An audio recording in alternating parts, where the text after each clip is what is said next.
అందరికీ నమస్తే. Welcome to my channel. ఈరోజు కృష్ణాష్టమి స్పెషల్ ప్రసాదాలు ప్రిపేర్ చేస్తున్నానండి.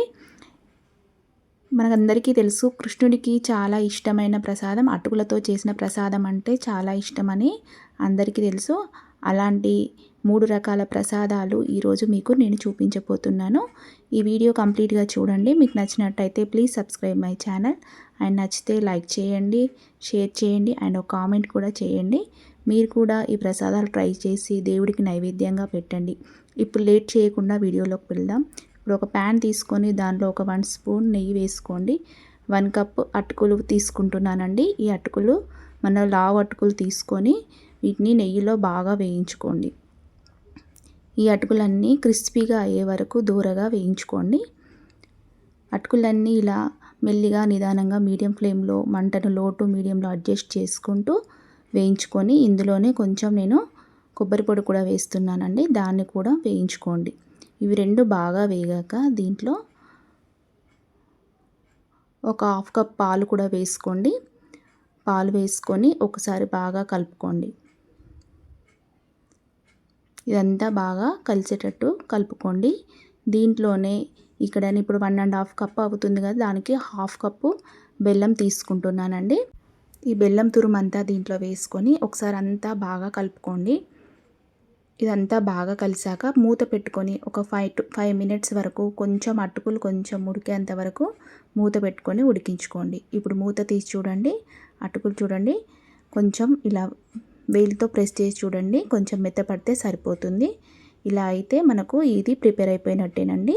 ఇప్పుడు దీన్ని ఒక బౌల్లోకి తీసుకొని దేవుడికి నైవేద్యంగా పెడితే సరిపోతుంది. ఇప్పుడు దీన్ని ఒక బౌల్లోకి ట్రాన్స్ఫర్ చేసి దీనిపైన కొంచెం కొబ్బరి పొడి, కొంచెం నేను ముందుగా ఇక్కడ డ్రై ఫ్రూట్స్ నెయ్యిలో వేయించుకున్నాను, ఆ డ్రై ఫ్రూట్స్ కూడా వేసి ప్రసాదంగా పెడితే మనకు ఎంతో టేస్టీ అయిన అటుకుల స్వీట్ ప్రిపేర్ అయిపోయినట్టేనండి. చూడండి, మీరు కూడా ట్రై చేయండి. చాలా బాగుంటుంది దేవుడికి నైవేద్యంగా పెట్టడానికి. నెక్స్ట్ మన రెసిపీ వచ్చేసి అటుకుల పాయసం అండి. ఇప్పుడు ఒక ప్యాన్ తీసుకొని దాంట్లో 1 స్పూన్ నెయ్యి వేసుకోండి. నెయ్యి హీట్ అయ్యాక దీనిలో 1 కప్ అటుకులు వేసుకొని అటుకులను బాగా దూరగా వేయించుకోండి. ఈ అటుకులన్నీ బాగా దూరగా వేగాక దీంట్లో నేను ఒక 1/2 కప్పు రవ్వ కూడా తీసుకుంటున్నాను. మన ఉప్మా రవ్వ ఉంటుంది కదా, ఆ రవ్వ తీసుకొని ఈ రెండు బాగా మంచి వాసన వచ్చే వరకు మంటను మీడియం టు లో ఫ్లేమ్లోకి అడ్జస్ట్ చేసుకుంటూ బాగా వేయించుకోండి. ఇవి వేయించుకున్నాక దీంట్లో 1 కప్పు వాటర్ వేసుకోండి. ఈ 1 కప్పు వాటర్ వేసుకున్నాక ఈ అటుకులు కొంచెం మెత్తబడ్డాక రవ్వ కొంచెం ఉడికాక ఇదంతా బాగా కలుపుతూ ఉండండి. ఇది ఉడికేంత వరకు. ఇదంతా బాగా ఉడికాక దీంట్లో ఒక 2 కప్స్ పాలు తీసుకోండి. ఇక్కడ 1.5 కప్పు మనం ముందుగా అటుకులను రవ్వ తీసుకున్నాం కదా, దానికి 2 కప్స్ పాలు తీసుకోండి. పాలు తీసుకొని దీంట్లో వేసుకొని బాగా కలుపుకోండి. ఇప్పుడు దీంట్లో 3/4 కప్పు షుగర్ తీసుకోండి. ఇప్పుడు ఈ షుగర్ దీంట్లో వేసుకొని షుగర్ అంతా కరిగేంత వరకు ఇదంతా బాగా ఉడికించుకోండి. ఇలా మెల్లమెల్లగా కలుపుతూ బాగా ఉడికించుకోండి. దీంట్లో కొంచెం ఒక 2 యాలకులు కూడా వేసుకోండి. కొంచెం ఫుడ్ కలర్ వేస్తున్నానండి. ఇది మీకు ఇష్టమైతే వేసుకోండి, లేకపోతే లేదు. కొంచెం ఫుడ్ కలర్ యాడ్ చేసుకొని ఇదంతా బాగా కలుపుకోండి.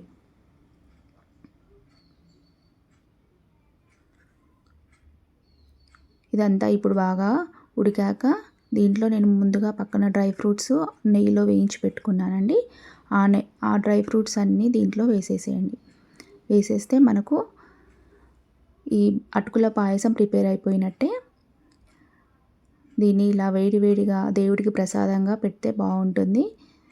ఇది మీరు కూడా ట్రై చేసి దేవుడికి నైవేద్యంగా పెట్టండి.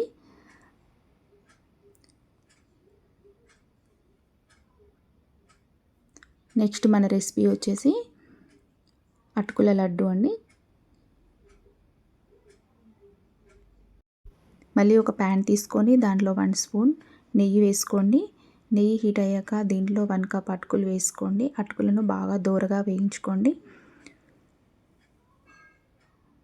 అటుకులన్నీ బాగా మంటను లో టు మీడియం ఫ్లేమ్లోకి అడ్జస్ట్ చేసుకుంటూ ఈ అటుకులు మంచి వాసన వచ్చే వరకు బాగా వేయించుకోండి. దీనిలోనే నేను 1 కప్పు కొబ్బరి పొడి కూడా తీసుకుంటున్నాను. హాఫ్ కప్ అండి. హాఫ్ కప్ కొబ్బరి పొడి కూడా తీసుకొని ఇవన్నీ 2 బాగా వేయించుకోండి. ఇవన్నీ బాగా ఇలా మంచి కలర్లోకి వచ్చాక వీటిని ఇలా ప్రెస్ చేసి చూడండి, క్రిస్పీగా అవుతాయి. ఇప్పుడు ఒక మిక్సీ జార్ తీసుకొని ఇదంతా దానిలోకి ట్రాన్స్ఫర్ చేసుకొని 2 యాలకులు వేసుకొని ఒకసారి మిక్సీ చేసుకోండి. మరీ మెత్తగా కాకుండా ఇలా కొంచెం కోర్స్గా మిక్సీ చేసుకోండి.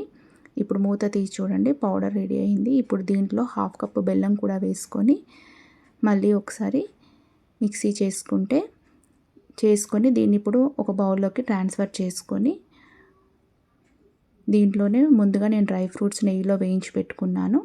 అవి దీంట్లో వేసుకొని ఒకసారి స్పూన్తో మొత్తం కలపండి. కొంచెం వేడిగా ఉంటుంది కాబట్టి అంతా కలుపుకొని ఇలా ఉండలుగా చేసుకొని ఇలా బాగా ప్రెస్ చేస్తూ ముద్దలు చేసుకోండి. ఇక్కడ మీకు అవసరమైతే కొంచెం నెయ్యి యాడ్ చేసుకుంటూ కూడా అన్నీ ఇలా ముద్దలు చేసుకోండి. ఇలా ఒక్కొక్కటిగా బాగా ప్రెస్ చేస్తూ ముద్దలు చేసుకొని ఒక ప్లేట్లో పెట్టుకుంటే మనకు ఎంతో టేస్టీ అయిన అటుకుల లడ్డు కూడా ప్రిపేర్ అయిపోయినట్టేనండి. ఇలా అటుకులతో చేసిన ప్రసాదం కృష్ణుడికి నైవేద్యంగా పెడితే చాలా ఇష్టంగా తింటాండి. ఈ వీడియో కంప్లీట్గా చూస్తే లైక్ చేయండి. Thank you for watching.